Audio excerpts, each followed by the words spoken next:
L'homme est victime d'abus en Afrique, du début de la relation jusqu'à la fin. Nous sommes des victimes. Et on demeure des victimes. Et qui ose donc dire que c'est les femmes qui sont des victimes? Les amis, vous ne trouvez pas que les hommes sont des victimes? Ici, nous parlons famille et la vie au quotidien. Les femmes restent des manipulatrices au long de toute leur vie. De toutes les façons, moi je pense qu'aujourd'hui, on n'aime plus.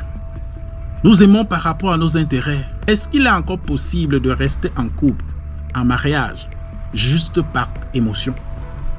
Est-ce qu'il est encore possible de rester en mariage aujourd'hui, juste par rapport à la société? On reste le plus souvent aujourd'hui en mariage parce que notre conjoint est encore un pourvoyeur. On reste en mariage parce que il donne encore. On reste en mariage parce que il peut encore résoudre nos problèmes. Comment est-ce qu'il est possible que votre femme, votre copine, votre tutélaire s'amène à vous bloquer sur son téléphone des jours, des semaines, débloque encore? On appelle ça quoi si ce n'est pas la manipulation? Le pourquoi elle vous bloque est si simple que on ne peut que juger de manipulation. Tu as un cœur facile. Tu vas donner, tu auras une bouteille pleine, tu vas donner à 10 personnes et finalement tu n'auras rien dans ta bouteille et c'est toi qui vas souffrir. On se met en couple aujourd'hui avec la tête et non le cœur.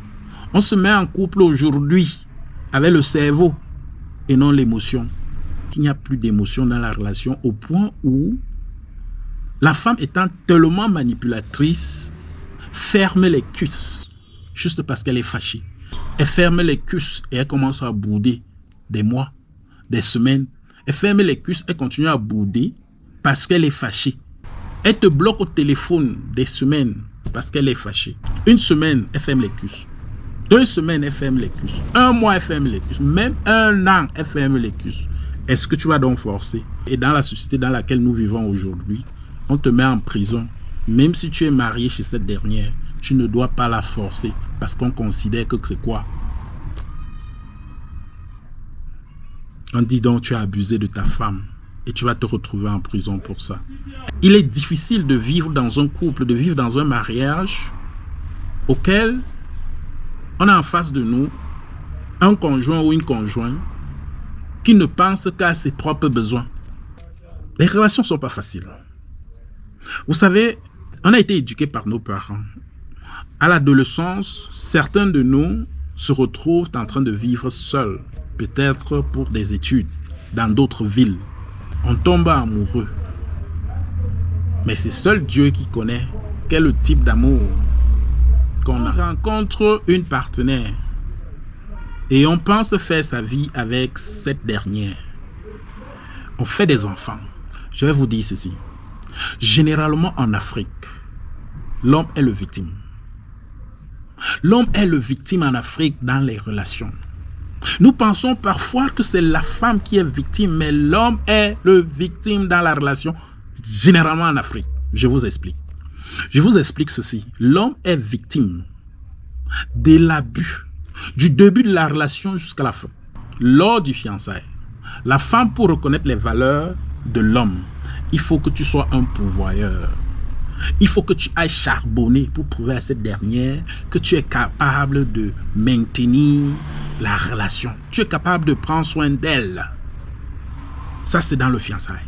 Tu dois t'occuper d'une femme lors du fiançailles et elle te dira que tu ne m'as pas encore épousé. Je ne peux pas venir laver tes habits. Tu ne m'as pas encore épousé. Je ne peux pas encore cuisiner pour toi. Ça, c'est lors du fiançailles. Tu es victime d'abus. Mais c'est toi qui dois t'occuper de cette dernière comme si elle était déjà ta femme. Tu vas te décider un jour, tu vas encore charbonner. Tu vas aller trouver de l'argent pour toquer la porte. Ça, c'est faire la présentation à la famille. Et démontrer à la famille ton désir d'épouser leur fille. On va te sortir une liste. C'est une première liste que tu vas aller toquer la porte avec. Tu dois charbonner pour avoir le fond, pour pouvoir réaliser cela. L'homme est victime. Après le toquer porte, tu dois te préparer pour un mariage. Et ce mariage, on appelle un mariage traditionnel. Tu es victime, tu dois charbonner pour aller trouver les cadeaux que tu vas donner à la famille de la femme. Et de surcroît, ta propre famille sort de ce mariage traditionnel sans cadeau. Alors on va te demander de venir donner un prix pour la dot de ta femme. Tu vas charbonner pour trouver l'argent de la dot. Tu vas charbonner pour trouver les cadeaux que tu vas remettre à la famille de la femme pour la dot.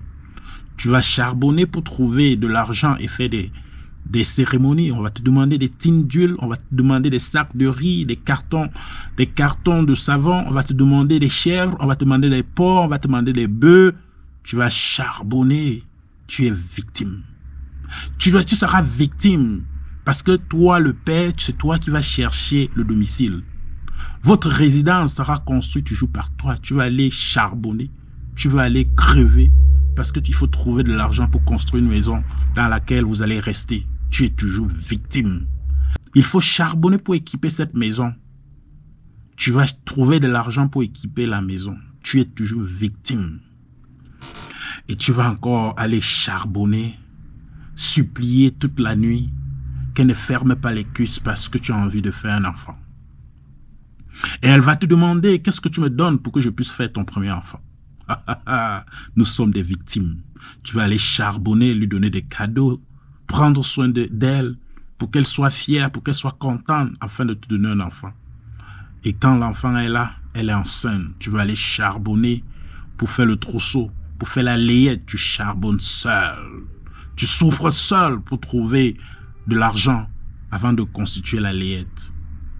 Tu vas charbonner pour préparer l'accouchement de cette dernière. Tu vas charbonner parce que tu vas amener ta femme dans des hôpitaux privés. Tu vas amener ta femme dans des centres de soins bien sophistiqués. Et la facture sera adressée à toi. Tu vas charbonner pour payer la facture, pour qu'elle puisse accoucher. Tu vas charbonner pour chercher une personne qui va l'aider à la maison puisqu'elle vient d'accoucher.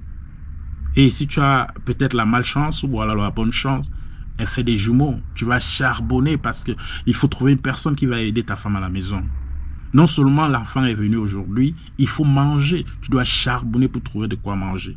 Tu vas supplier cette dernière pour qu'elle puisse te préparer la nourriture. Tu vas charbonner parce qu'il faut rationner tous les jours. Tu feras ça toute ta vie. Parce que tu vas charbonner pour envoyer l'enfant à l'école. Tu vas charbonner pour être près de cet enfant pour qu'il puisse avoir une très bonne éducation.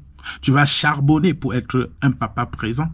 Tu vas charbonner pour assurer l'éducation de tes enfants. Voilà, nous sommes des victimes. On va charbonner. L'enfant va finir à l'université. L'enfant va trouver du travail. Et c'est ici maintenant que la maman devient la mère de son enfant.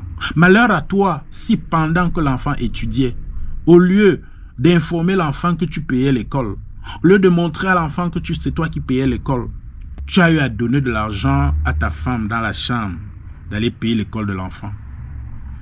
Quand l'enfant avait des problèmes, elle disait à l'enfant, je vais attendre ton père. Quand ton père va arriver, il va te taper, il va te fouetter bien. Et tu as accepté cela. Tu sais ce que ça fait? Demain, l'enfant là va dire, mon père était méchant. Mon père connaissait seulement nous fouetter. Alors que tu as causé cela. Tu faisais ça juste pour éduquer ton enfant. Sa mère a utilisé de la manipulation pour faire croire à l'enfant que tu es le méchant. Quand tu donnais de l'argent dans la chambre à la mère de payer l'école, de payer les fournitures, de payer les habits, la mère disait à l'enfant que tu vois comment je souffre pour tes études, tu vois comment je souffre pour payer tes habits, tu vois comment je souffre pour trouver de l'argent et m'occuper de vous. Votre papa connaît seulement bavader, connaît seulement gronder. Mais pourtant, l'enfant ne sait pas que c'est toi le père qui donnait l'argent à la mère d'aller faire tous ces achats-là. Nous sommes des victimes. Et demain, l'enfant, s'il va grandir en disant, papa ne s'occupait pas de nous. Quand elle va trouver une autre branche, elle va divorcer. Elle va chanter à l'enfant que votre père, c'est un vaurien. Nous sommes des victimes. Et l'enfant va croire, parce que l'enfant a toujours vu la mère aller faire des achats. Mais ne connaissant pas que c'est le père qui donnait l'argent, parce que le père n'a même pas informé l'enfant que tu vois, C'est moi qui donnais l'argent. Et la mère, parce qu'elle est dans sa manipulation, elle ne dit jamais à l'enfant que c'est leur père, que c'est votre père qui a donné donc l'argent. Et du coup, l'enfant grandit en te détestant. Nous sommes des victimes. Je dis bien, nous sommes des victimes. Et cet enfant, quand il grandit, il devient maintenant le fils ou bien la fille à maman. Demain, quand les enfants vont aller à l'étranger, ces enfants viendront prendre leur mère, aller rester à l'étranger avec elle. Et les enfants vont t'abandonner seuls, sans famille, sans aide.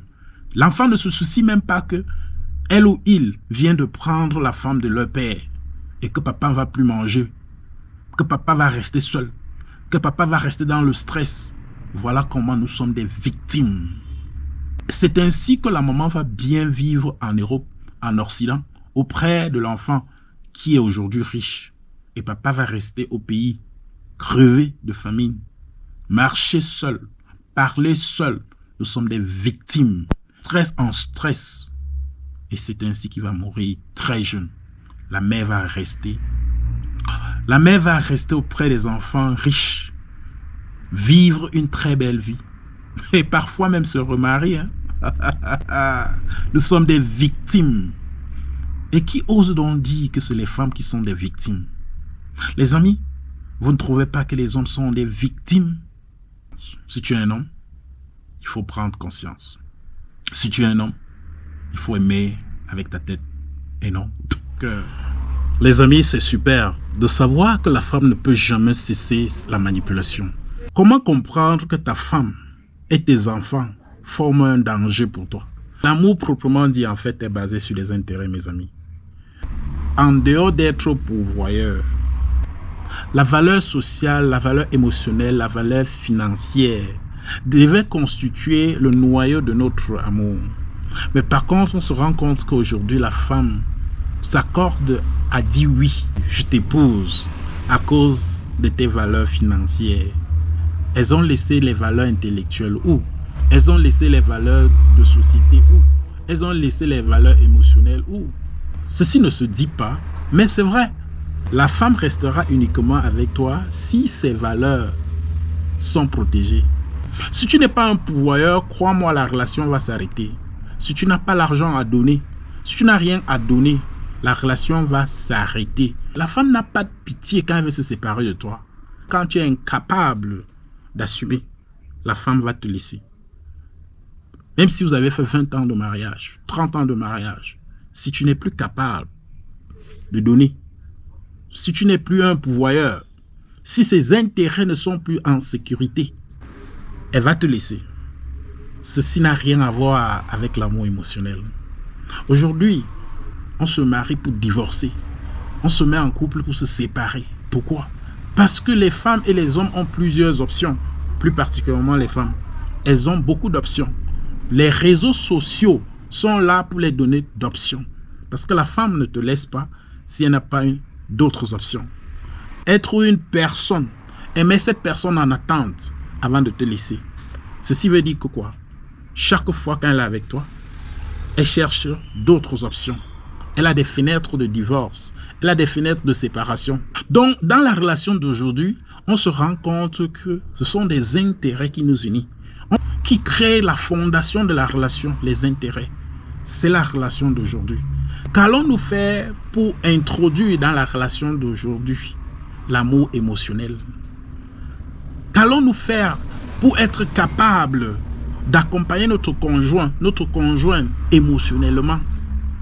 Quelle est la dernière fois que vous avez décidé d'aider votre conjoint sans réfléchir? Quelle est la dernière fois que ta famille t'a traité d'idiot, t'a traité de bête, t'a traité de personne qui ne réfléchit pas?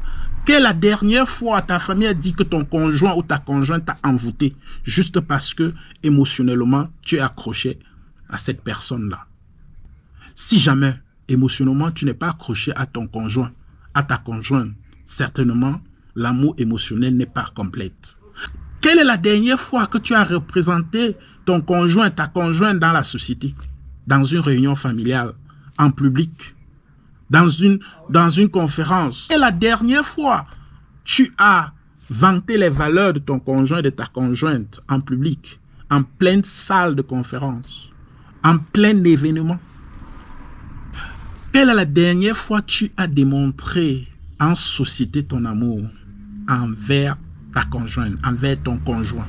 Est-ce que véritablement tu aimes ce dernier? Quelle est la dernière fois que cela s'est produit? Quelle est la dernière fois que tu as dit à ta conjointe ou à ton conjoint, je t'aime sincèrement? Quelle est la dernière fois que tu as rendu un service gratuitement à ton conjoint? Quand ton conjoint t'a dit pour la dernière fois qu'il ne voudrait plus te voir sur les réseaux sociaux, est-ce que tu as respecté cela sans toutefois lui donner des conditions?